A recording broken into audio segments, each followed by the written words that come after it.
নমস্কার, গুরু কৃপাহি কেবলম। আমি আজ আপনাদের ষষ্ঠভাবে রাহু গ্রহ থাকলে জাতক জাতিকাদের কি হয়, কি ফল পান, সেই সম্পর্কে আলোচনা করছি। গতকাল আমি আপনাদের সপ্তমভাবে রাহু গ্রহ থাকলে কি হয় সেই সম্পর্কে আপনাদের আলোচনা করেছি। আজ আমি আপনাদের ষষ্ঠভাবে, অর্থাৎ ষষ্ঠ ভাব বলা হয়, রিপু ভাব বলা হয়, রোগ ভাব বলা হয়, শত্রু ভাব বলা হয়, যেটাকে আমরা সিক্স হাউস বলি।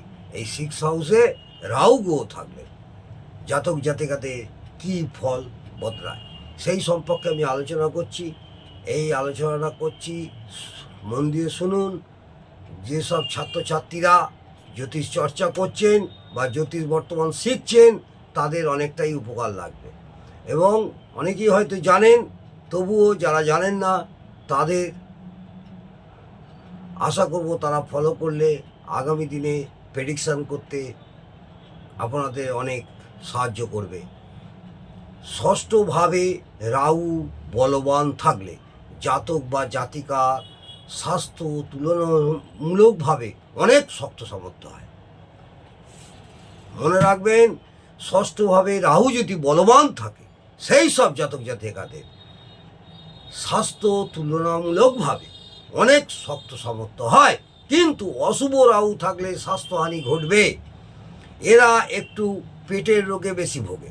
এরা এই সব জাতক জাতিকারা পেটের রোগে বেশি ভোগে। বেশি খাওয়া বা অনিয়মিত খাওয়ার জন্যে পেটের নানান সমস্যা হয়। টুকটাক সমস্যা পেটে লেগেই থাকবে। কারণ কালপুরুষের অঙ্গ বিভাজনের অনুযায়ী ষষ্ঠ ভাব হচ্ছে তলপেট নির্দেশ করে। ষষ্ঠ ভাব তলপেট নির্দেশ করে। আপনারা হয়তো কালপুরুষ সম্পর্কে আলোচনা এর আগেও করেছি। আপনারা কালপুরুষের অঙ্গ বিভাজন জানেন। যারা জানেন না তারা শুনুন। কালপুরুষের অঙ্গ বিভাজনের অনুযায়ী ষষ্ঠ ভাব হচ্ছে তলপেটকে নির্দেশ করে। তবে এখানে বলে রাখা ভালো, সংক্রামকজনিত রোগ হলে এরা বেশি ভোগে। কারণ রাহু যে কোনো ভয়াবহ রোগকে বৃদ্ধি করায়। রাহু যে কোনো ভয়াবহ রোগকে বৃদ্ধি করায়। রাহু যদি শুভ হয়, রাহু যদি শুভ হয়, রোগ জ্বালা এদের বেশি কাবু করতে পারে না। কারণ ষষ্ঠ ভাব থেকে রোগ জ্বালা বিচার করা হয়। ষষ্ঠ ভাব থেকে রোগ জ্বালা বিচার করা হয়। ষষ্ঠ ভাব থেকে শত্রুও বিচার করা হয়। ও রাহু হুঙ্কার ছাড়ার কারক। রাহু হুঙ্কার ছাড়ার কারক। এইসব জাতক জাতিকাদের অধীনস্থ কর্মচারীর থেকে এদের ক্ষতি হওয়ার সম্ভাবনা থাকে। এইসব জাতক জাতিকাদের অধীনস্থ কর্মচারী, কোনো দোকান আছে, কারবার আছে, কারখানা আছে, তাদের আপনাদের অধীনে যেসব কর্মচারী থাকে তাদের দ্বারা আপনাদের ক্ষতি হওয়ার আশঙ্কা প্রবল থাকবে। কিন্তু এরা যখন রুখে দাঁড়ায়, এইসব জাতক জাতিকা যখন রুখে দাঁড়ায়, তখন তারা সেভাবে ক্ষতি করতে পারে না বা ক্ষতির পরিমাণ অনেক কম হয়। কারণ ষষ্ঠ ভাব থেকে অধীনস্থ কর্মচারীর বিচার করা হয়। মনে রাখবেন, ষষ্ঠ ভাব থেকে অনেক কিছু আমরা বিচার করি। একটা একটা করে পার্ট আপনাদের আমি বলছি। ষষ্ঠ ভাব থেকে অধীনস্থ কর্মচারীরও বিচার করা হয় এবং শত্রুতার বিচার করা হয়। মামার বাড়ির সাথে এদের সম্পর্ক খুব একটা ভালো থাকে না। এইসব জাতক জাতিকাদের মামার বাড়ির সঙ্গে সম্পর্ক খুব একটা ভালো থাকে না। মামার বাড়ি থেকে এরা কোনো সাহায্যও পায় না। এটা মাথায় রাখবে, মামার বাড়ি থেকে এরা কোনো রকম সাহায্য পায় না। ষষ্ঠ ভাব থেকে মামার বাড়ির বিচার করা হয়। ও রাহু নৈসর্গিক অশুভ গ্রহ। মাথায় রাখবেন, রাহু হচ্ছে একটা নৈসর্গিক অশুভ গ্রহ। তুলনামূলকভাবে দেখা যায় এদের প্রথম পার্টনারের সাথে সম্পর্ক ছেদ হয়। এটা খুব ভাইটাল পয়েন্ট। তুলনামূলকভাবে দেখবেন বেশিরভাগ এদের প্রথম পার্টনারের সঙ্গে সম্পর্ক ছেদ হয়। কারণ সপ্তম ভাব থেকে পার্টনারের বিচার করা হয় ও ষষ্ঠ ভাব হলো সপ্তম ভাবের দ্বাদশ। বোঝা গেল?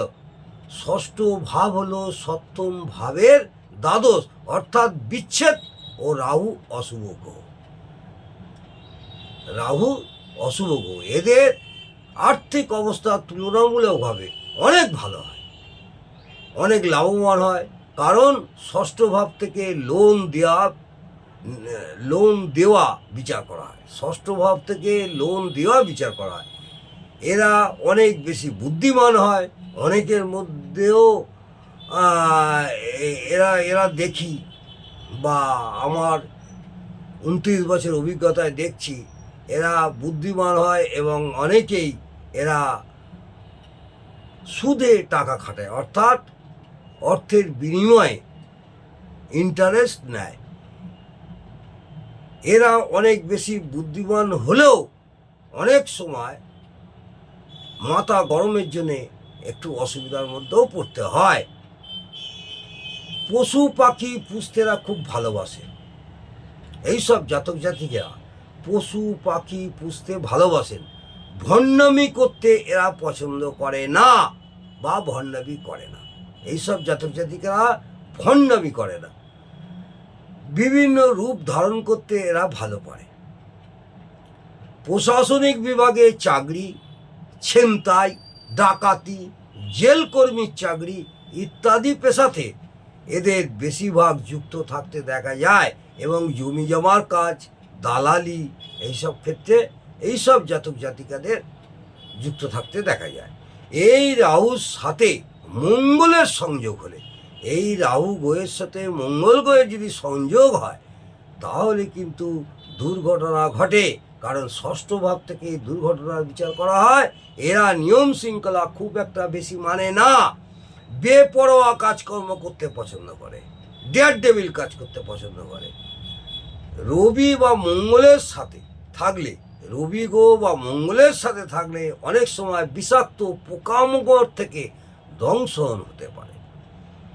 রবি গ্রহের সঙ্গে রবি বা মঙ্গলের সঙ্গে যদি এই ষষ্ঠভাবে রাহু একত্রিত হয়, মনে রাখবেন এরা বিষাক্ত পোকামাকড় থেকে দংশন হতে পারে। রক্তক্ষরণজনিত রোগ হতে পারে, রক্তক্ষরণজনিত রোগ হতে পারে। বুধের সাথে সম্পর্ক স্থাপন করলে নার্ভের রোগ হয়। বুধের সাথে সম্পর্ক স্থাপন করলে নার্ভের রোগ হয়।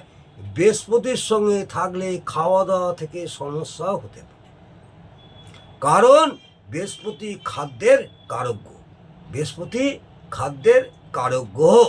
শুক্র এই রাহুর সাথে যুক্ত হলে, শুক্র গ্রহ যদি এই রাহুর সাথে যুক্ত হয় তাহলে মূত্রাশয় বা জননেন্দ্রিয় রোগ হয়।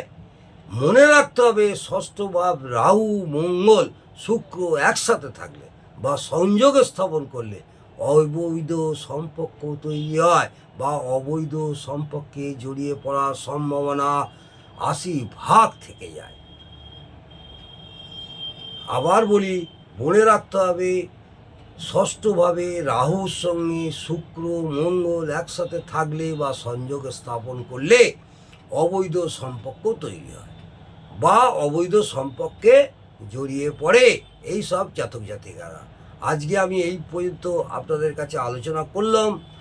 যদি আমার এই ষষ্ঠভাবে রাহুর আলোচনাটি আপনাদের ভালো লাগে অবশ্যই কমেন্টে জানাবেন এবং একটি লাইক করতে ভুলবেন না। নমস্কার, সুস্থ থাকুন, আনন্দে থাকুন, ভালো থাকুন।